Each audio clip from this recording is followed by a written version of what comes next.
Ils se comptent par milliers, éparpillés dans nos belles plaines agricoles d'Occitanie. Au milieu de la cour, ou accolés aux corps de ferme, ou encore en sentinelle au milieu des champs, ces constructions souvent originales font le bonheur des randonneurs. Mais quelle est donc l'histoire de ce patrimoine incontournable ?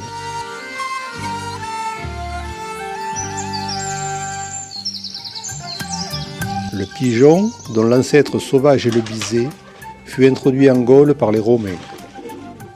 Dans le haut Moyen-Âge, Charlemagne fit de l'élevage du pigeon un privilège nobiliaire.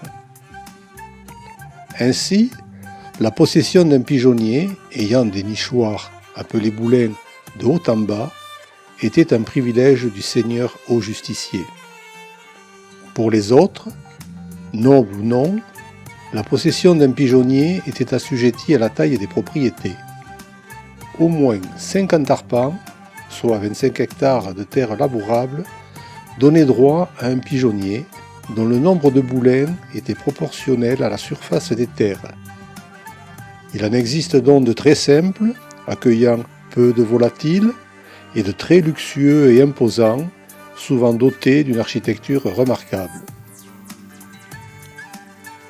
Lors des alliances entre familles nobles, la richesse de chacune était souvent déterminée grâce au nombre de boulins du pigeonnier. Parfois, certains indélicats exagèrent leur possession en ajoutant de faux boulins. C'est de cette pratique que serait née l'expression « se faire pigeonner ». Si la taille du pigeonnier était toujours en rapport avec celle du domaine, ils obéissaient néanmoins tous à certaines règles de construction intangibles. Leur lieu de construction n'est pas un hasard, à l'abri du vent et des intempéries pour la qualité de l'élevage, mais également sur des promontoires ou des lieux visibles afin de montrer ostensiblement la notoriété des possédants.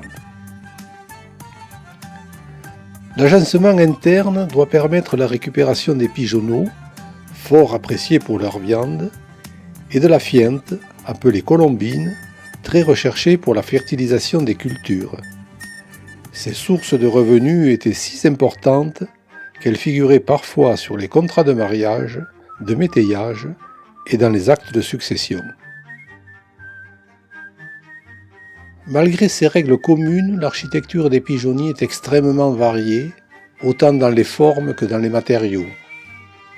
L'édification de ces ouvrages était confiée à des artisans locaux qui devaient tenir compte avant tout du rang social du commanditaire, de ses souhaits, mais aussi de l'environnement, de l'architecture locale et des matériaux disponibles sur place.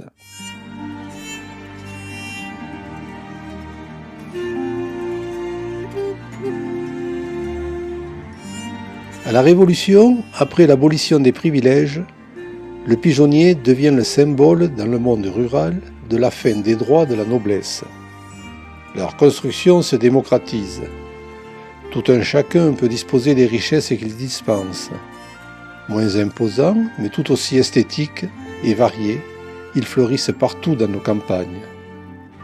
Tours rondes ou carrées, sur piliers, sur arcades, sur colonnes, sur porche, de type castré, gaillacois ou à pied de mulet, la liste des différents modèles est longue et riche de créativité.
À partir du XIXe siècle, l'élevage du pigeon va décroître fortement sous l'effet de l'utilisation d'engrais chimiques et de l'exode rural. On ne construira pratiquement plus de pigeonniers.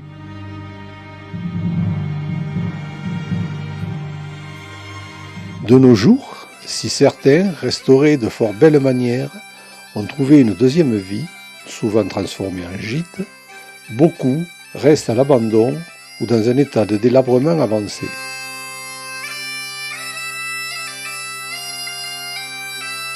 Autrefois, signe extérieur de richesse, il témoigne aujourd'hui de la richesse de notre patrimoine culturel. Espérons que l'on ne s'aperçoive pas trop tard de la nécessité de les sauver.